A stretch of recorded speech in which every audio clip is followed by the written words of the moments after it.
Terima kasih YB Simpan Renggam. Saya dengan ini menjemput YB Kuala Krai untuk memperbahaskan usul ini. Silakan. Bismillahirrahmanirrahim. Assalamualaikum warahmatullahi wabarakatuh dan salam sejahtera. Terima kasih kepada Datuk Yang di-Pertua kerana memberikan ruang dan peluang kepada saya bagi bersama-sama membahaskan titah Yang di-Pertuan Agong yang amat kita kasih ini. Pertama sekali saya ingin mentakzimkan ucapan junjung kasih kepada Duli Yang Maha Mulia Seri Paduka Baginda Yang di-Pertuan Agong atas titah baginda dalam Dewan Yang Mulia ini yang sudah tentu menjadi panduan kepada kita dalam mengurus dan mentadbir negara tercinta ini. Saya juga merakamkan ucapan tahniah di atas pelantikan Tuan Speaker dan timbalannya. Semoga Dewan Yang Mulia ini akan menjadi tempat yang terbaik untuk kita semua menyampaikan hasrat rakyat. Umum mengetahui pada 18 Mei yang lalu, di dalam Dewan Yang Mulia ini, Tuanku Yang di-Pertuan Agong telah dalam titahnya menerangkan kepada kita kronologi serta naratif bagaimana kerajaan baharu hari ini terbentuk. Ternyata, kebijaksanaan Tuanku dalam mengurus situasi, menjernihkan segala resah, merungkai gegak polemik nian terselah, terus tegak bertakhta sebagai payung rakyat sebuah kerajaan yang selayak-layaknya adalah Kerajaan Perikatan Nasional. Saya juga ingin merakamkan ucapan tahniah kepada Perdana Menteri Tan Sri Muhyiddin Yassin atas pelantikan sebagai Perdana Menteri Malaysia yang ke-8. Walaupun kerajaan hari ini tiada berdiri dengan manifesto yang muluk-muluk, namun kerajaan ini mengampuh dengan prakarsa-prakarsa gemilang. Jauh lebih baik jika dibandingkan kerajaan terdahulu yang sering tergelincir, malah kadangkala mencurangi manifesto yang mereka sendiri teriakkan.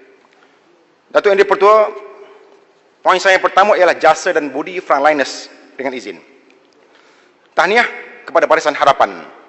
Seluruh jantung dunia terhenti seketika apabila wabak pembunuh COVID-19 menyebar virus mautnya ke segala pelosok benua, menatijahkan kelumpuhan ekonomi yang maha dahsyat.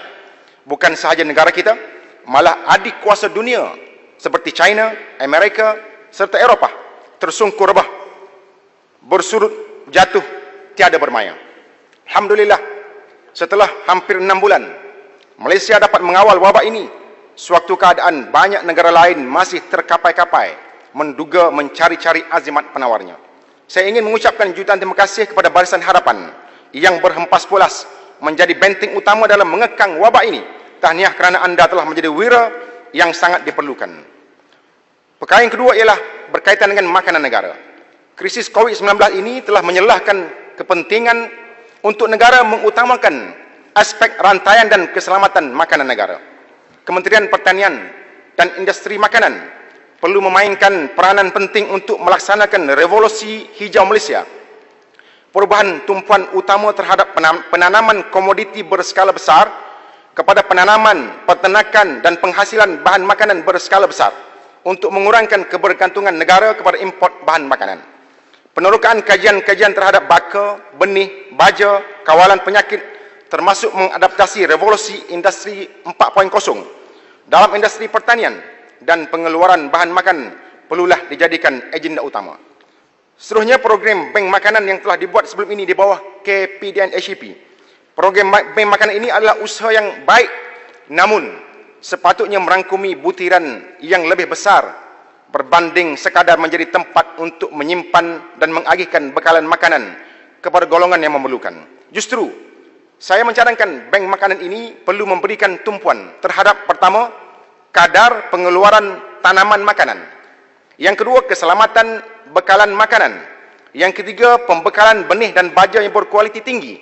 Yang keempat, aplikasi revolusi industri 4.0, penggunaan teknologi dan robotik dalam pertanian makanan dan sebagainya. Yang kelima, memastikan bekalan makanan Malaysia sentiasa cukup, sama ada semasa krisis ataupun tidak krisis. Yang keenam, menyediakan perancangan untuk menjadikan sektor industri tanaman makanan Malaysia sebagai antara sumber hasil ekspor negara. Yang ketujuh, menyediakan Malaysia sebagai pemain utama dunia halal global. Datuk Yang di-Pertua, isu yang ketiga ialah berkaitan dengan hutang negara. Berbicara persoalan hutang dan defisit, kerajaan perlu mengurangkan kebergantungan negara terhadap Petronas dan hasil minyak. Kesilapan kerajaan sebelum ini adalah berundur ke zaman 80-an, 90-an dengan kebergantungan penuh kepada hasil bumi, petroleum semata-mata. Seharusnya kerajaan mempelbagaikan sumber pendapatan baru dan mengurangkan kebergantungan terhadap hasil minyak sedikit demi sedikit. Ternyata kerajaan sebelum ini tidak kreatif dalam mentadbir keuangan negara. Perkara mudah yang terfikir, jual sahaja aset dan kepentingan negara, jual, dan terus jual. Saya minta Menteri Keuangan menyatakan secara terperinci. Pertama, senarai aset negara yang telah pun dijual bermula Jun 2018 sehingga Februari 2020. Dan yang kedua, jumlah harga penjualan dan pemilik baharu serta kemanakah hasil penjualan aset ini dibelanjakan. Saiz aset negara semakin mengecil. Tanpa mempunyai pelaburan strategik baharu, pastinya merugikan negara untuk jangka panjang. Langkawi misalnya ketika itu mengatakan penjualan aset ini adalah untuk membantu kerajaan membayar hutang yang ditinggalkan kerajaan terdahulu. Tetapi Datuk Yang di-Pertua, apa yang kita semua ketahui, hutang negara terus melonjak sehingga 810 bilion berbanding 686 bilion pada akhir tahun 2017. Begitu juga halnya dengan nisbah hutang kerajaan, terus meningkat daripada 48.7% pada suku pertama 2018 kepada 52.7% pada September 2019. Prinsipal hutang 1MDB dan hutang langsung negara juga tidak berkurang. Jadi apakah rasionalnya penjualan aset negara ini? Datuk Yang di-Pertua, hakikatnya Malaysia sangat kerugian berada di dalam pemerintahan kerajaan terdahulu yang tidak kompeten selama 22 bulan. Kita tewas dua perkara. Pertama, aset itu sudah tiada dan kita perlu mencari alternatif lain untuk menanggung beban hutang yang meningkat di zaman kerajaan terdahulu. Datuk Yang di-Pertua, isu yang keempat ialah berkaitan dengan dunia maya. Penularan COVID-19 juga akan mendorong kelahiran semula pelbagai industri bagi menilai dan membayangkan semula kaedah rantaian bekalan, penggunaan, interaksi dan produktiviti. Pasca COVID-19 adalah merupakan ujian pertama ke arah mantra ekonomi digital. Ini boleh dilihat daripada perubahan dari transaksi tunai kepada transaksi digital yang semakin meningkat. Selain itu, tren bekerja berlandaskan digital, bring your own device, juga mula mengambil tempat melalui penggunaan aplikasi seperti Zoom, Microsoft Teams dan sebagainya. Kita juga telah melihat bukan sahaja sektor swasta beralih kepada penggunaan teknologi dan aplikasi ini, bahkan sektor awam turut sama berubah. Banyak mesyuarat atau siri perbincangan dilaksanakan melalui aplikasi sebegini. Perusahaan yang merancang untuk menggunakan sepenuh potensi cloud computing tidak akan mengalami tekanan pasca pandemik. Perusahaan terus beroperasi dengan cepat dan selamat dengan menyediakan akses aplikasi perusahaan kepada pekerja yang bekerja dari rumah. Datuk Yang di-Pertua, untuk mewujudkan ketahanan jangka panjang pula, teknologi automasi robotik atau artificial intelligence AI boleh digunakan pakai dalam rantaian bekalan. Fenomena yang dinamai dengan takrif pergeseran paradigma, the unprecedented paradigm, dengan izin, seperti mana yang dibahaskan oleh Klaus Schwab dalam bukunya The Fourth Industrial Revolution ataupun 4IR. Peluang terbaik untuk kita muncul sebagai kuasa ekonomi ASEAN bila mana Malaysia di antara negara terawal yang berjaya mengawal lengkung penularan wabak dengan nafas fundamental ekonomi, infrastruktur yang baik. Kita boleh teroka ekonomi digital ini dengan tuntas sebagai satu lagi cabang KDNK negara. Kerajaan sudah mula beralih kepada transaksi tanpa tunai melalui insentif e-wallet, cumanya perlu diluaskan lagi penggunaannya dan bagaimana kita boleh usahakan dengan lebih baik lagi, dengan lebih banyak lagi, agar kita boleh menjadi pemain utama teknologi dan digital ASEAN. Datuk Yang di-Pertua, berkaitan dengan isu tol Gombak. Di kesempatan ini juga saya ingin menyentuh tentang tol Gombak yang saya sentiasa konsisten dalam isu ini kerana ia menyangkut kepentingan rakyat Pantai Timur. Makanya tol Gombak perlu dinilai semula keberkesanannya. Mungkin sudah sampai masa kutipan tol ini tidak lagi dikenakan, walaupun asalnya janji tol free ini adalah daripada Pakatan Harapan. Paling tidak pun urusilah masalah kesesakan yang berlaku di tol tersebut duduk soal yang tiada pernah berpenghujung setiap hujung minggu dan mencapai puncak setiap kali musim perayaan menjengah, khususnya yang terdekat ini Hari Raya Aidiladha. Datuk Yang di-Pertua, berkaitan dengan pemerintahan saksama, perlu diakui Kelantan merupakan negeri yang dipinggirkan semenjak dahulu lagi. Royalti yang merupakan hak minyak, hak milik rakyat dan negeri Kelantan telah lama dinafikan. Begitu juga dengan prasarana lain termasuk lebuh raya, air dan serba maknika lagi. Kerajaan Kelantan dan kerajaan pusat kini adalah boleh diumpamakan sebagai satu badan. Oleh itu, saya sangat berharap kemajuan yang tertangguh sebelum ini akhirnya akan dapat dikecapi oleh rakyat Kelantan. Sudah 30 tahun kita menderita. Inilah masa yang terbaik untuk segala hak rakyat dan negeri Kelantan diberikan kembali. Saya yakin pengharapan dan doa seluruh rakyat Kelantan bakal dimakbulkan tidak lama lagi, insya-Allah. Yang keenam yang seterusnya, Datuk Yang di-Pertua, ialah berkaitan dengan air Kelantan. Ehwalnya, saya menyambut baik pengumuman yang dibuat oleh Menteri Alam Sekitar dan Air berkait masalah air di Kelantan. Alhamdulillah, peruntukan sebanyak 7 bilion yang disediakan sedikit sebanyak menampakkan sinarnya dalam upaya menyelesaikan masalah air di Kelantan. Jadinya, saya yakin Kerajaan Perikatan Nasional ini akan mampu menyelesaikan masalah ini sedikit demi masa lagi. Seterusnya, Datuk Yang di-Pertua, ialah berkaitan dengan lebuh raya dan penambahbaikan jalan-jalan di Kelantan.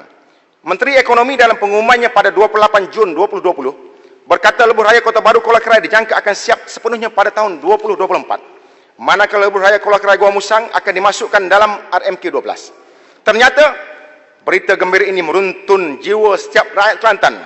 Saya sangat berharap khususnya projek Kuala Krai Macang dimulakan secepat mungkin kerana di sinilah punca utama kesesakan, terutama musim perayaan. Seandainya lebuh raya Kuala Krai Macang ini siap, saya yakin kesesakan akan mampu berkurang kerana perantau yang pulang setiap kali musim perayaan akan terkandas di Kuala Krai sebelum mereka berpecah di Macang untuk ke Pasir Putih, Tanah Merah dan juga ke Kota Baru. Namun begitu, Datuk Yang di-Pertua, dalam menunggu siap pembinaan lebuh raya ini, saya memohon kerajaan memperelokkan juga jajaran yang sedia ada, jalan yang berlubang serta garisan putih yang hilang sangat mengganggu pemanduan terutama bila waktu malam dan hujan. Ia pastinya akan mengundang bahaya para pengguna. Datuk Yang di-Pertua, di Kuala Krai ialah di antara kawasan-kawasan parlimen yang tidak memiliki pusat pengajian tinggi. Oleh itu, Kuala Krai terdapat satu kawasan ataupun pusat latihan kemahiran lepasan SPM. Di Kuala Krai terdapat sekeping tanah di Sungai Durian seluas 60 ekar yang asalnya dicadangkan untuk ILP, Institut Latihan Perdagangan. Saya berharap kerajaan dapat mewujudkan sebuah institusi pengajian tinggi di Kuala Krai sebagaimana yang terdapat di kawasan-kawasan lain di Kelantan. Saya yakin dengan kewujudan ILP ataupun sebagainya di Kuala Krai bakal menjadikan Kuala Krai lebih maju serta menaikkan ekonomi penduduk setempat. Datuk Yang di-Pertua, berkaitan dengan isu tabung haji, saya tidak ingin menyentuh tentang tabung haji sebagaimana yang telah disentuh oleh sahabat-sahabat ahli parlimen yang lain, tetapi saya ingin sentuh berkaitan dengan maklumat yang saya terima ialah terdapat 16 cawangan dan pusat perkhidmatan tabung haji yang ditutup ataupun bakal ditutup, termasuklah di Kuala Krai. Saya ingin mendapat penjelasan daripada Yang Berhormat Menteri berkait isu ini, khususnya cawangan Kuala Krai yang telah ditutup hanya tinggal pusat perkhidmatan sahaja, itu pun terdapat ura-ura juga turut akan ditutup.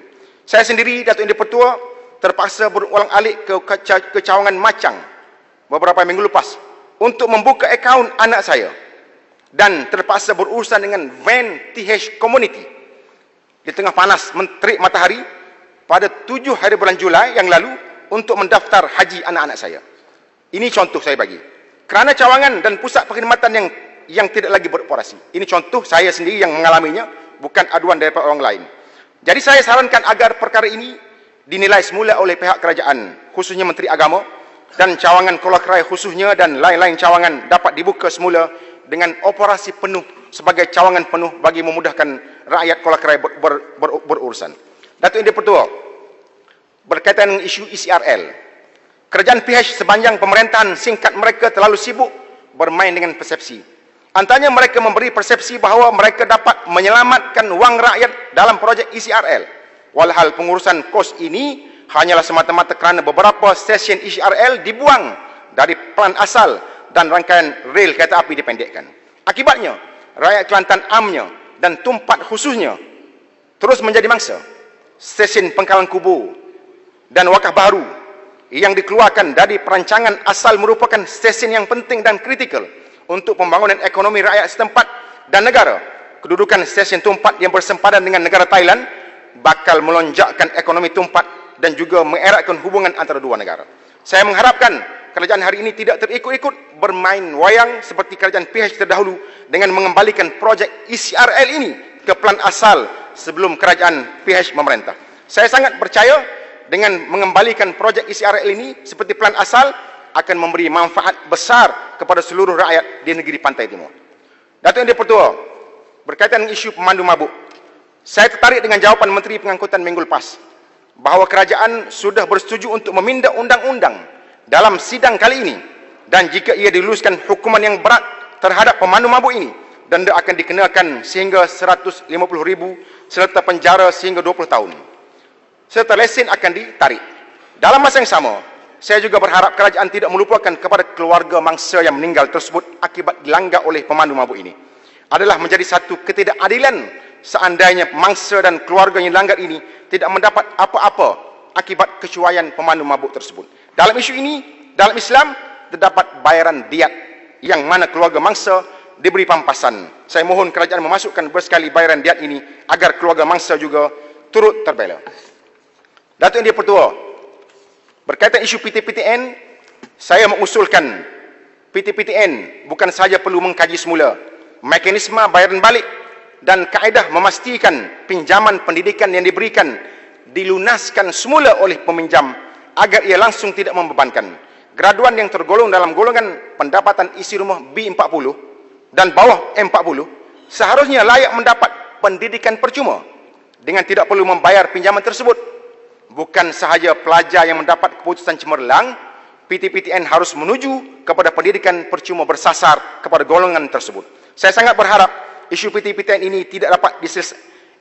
Saya sangat berharap isu PTPTN yang tidak dapat diselesaikan oleh kerajaan PH terdahulu dipandang dengan penuh bijaksana oleh Kerajaan Perikatan Nasional pada hari ini, kerana ia melibatkan golongan muda yang bakal mencorakkan masa depan negara ini. Datuk Yang di-Pertua, saya sangat berharap kerajaan hari ini menjadi kerajaan yang mempermudahkan urusan dan mengurangkan karenah birokrasi dalam menyelesaikan masalah rakyat. Menurut hemat saya, ia dapat menjadi cetusan utama agar iltizam dan inisiatif anjuran kerajaan dapat pula dirasai denyutnya oleh rakyat. Semoga akhirnya yang boleh untung tetap berpulang pada rakyat juga. Yang terakhir, Datuk Yang di-Pertua, ialah berkaitan dengan isu Allahyarham Adib. Saya menyambut baik penegasan yang dibuat oleh Yang Berhormat Menteri Undang-Undang pada 21 Jun yang lalu terhadap kematian Allahyarham Adib ini. Saya berharap kematian Adib ini akhirnya mendapat pembelaan yang sepatutnya. Akhir sekali, Datuk Yang di-Pertua, saya akhiri ucapan ini dengan sepotong ayat Al-Quranul Karim. A'udzubillahi minasyaitonir rajim. Ya Daud, inna ja'alnaka khalifatan fil ardi fahkum bainan nasi bil haqq wa la tattabi'il hawa fayudillaka an sabilillah. Innal ladzina yadhilluna an sabilillah lahum 'adzabun syadid bima nasu yaumal hisab. Wahai Daud, sesungguhnya kami telah menjadikanmu khalifah di bumi. Maka jalankanlah hukum di antara manusia dengan benar dan janganlah engkau menurut hawa nafsu, kerana yang demikian itu akan menyesatkanmu dari jalan Allah.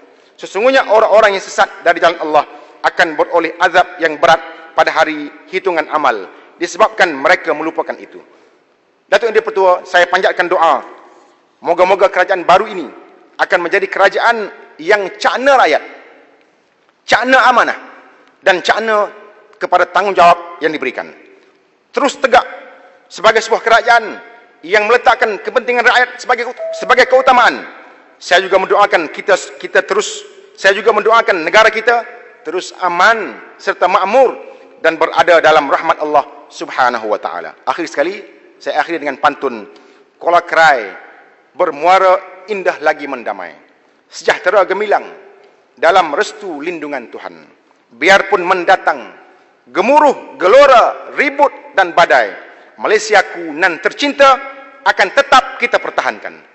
Dengan lafaz Bismillahirrahmanirrahim, saya menyokong usul junjung kasih atas titah yang di-Pertuan Agong. Wassalamualaikum warahmatullahi wabarakatuh. Terima kasih Yang Berhormat Kolakrai.